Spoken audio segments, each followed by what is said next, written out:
A cold winter afternoon.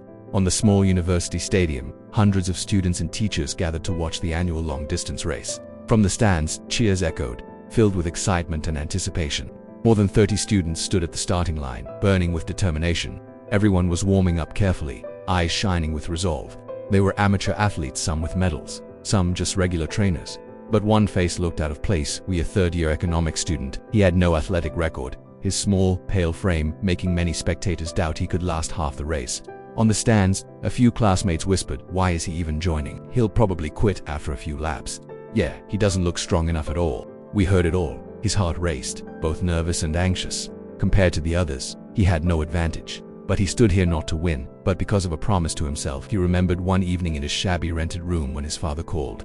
"Son, in this life, people may surpass you in skills and knowledge, but there's one thing no one can take from you: your willpower. As long as you don't give up, you haven't failed." That single sentence drove him to sign up for the race. The starting gun fired. The runners surged forward like arrows, footsteps pounding the track in rhythm.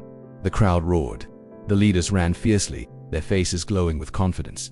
We dashed forward too, but within minutes he was left behind. His breath came heavy, sweat pouring down, heart pounding painfully. "I'm exhausted. I can't. Maybe I should just stop."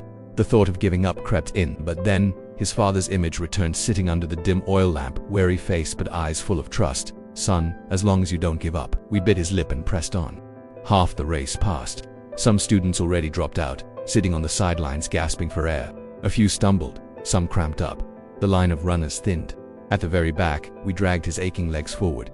His calves cramped, chest burned. But each time he wanted to stop, he reminded himself, "If I quit now, all my effort so far will mean nothing." He lowered his goal. "I don't need to win, I just need to finish." And so, step by step, heavy but determined, he carried on. Suddenly, the sky broke into rain.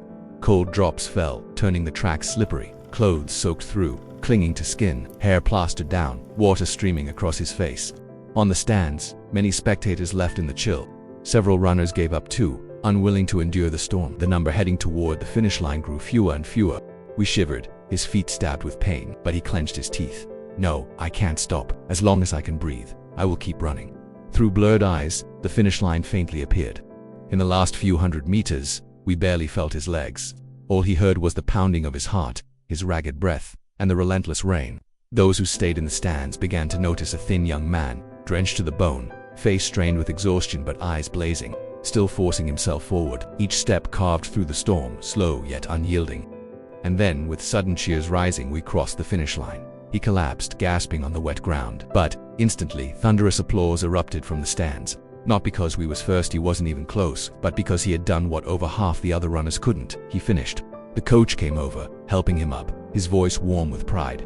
"Do you see? We others may be stronger than you in skill, knowledge, or stamina, but what kept you going was willpower. Those with willpower, maybe they don't always come first, but they never truly fail. The ones who quit halfway, they are the real losers." We lifted his head, eyes glimmering in the rain.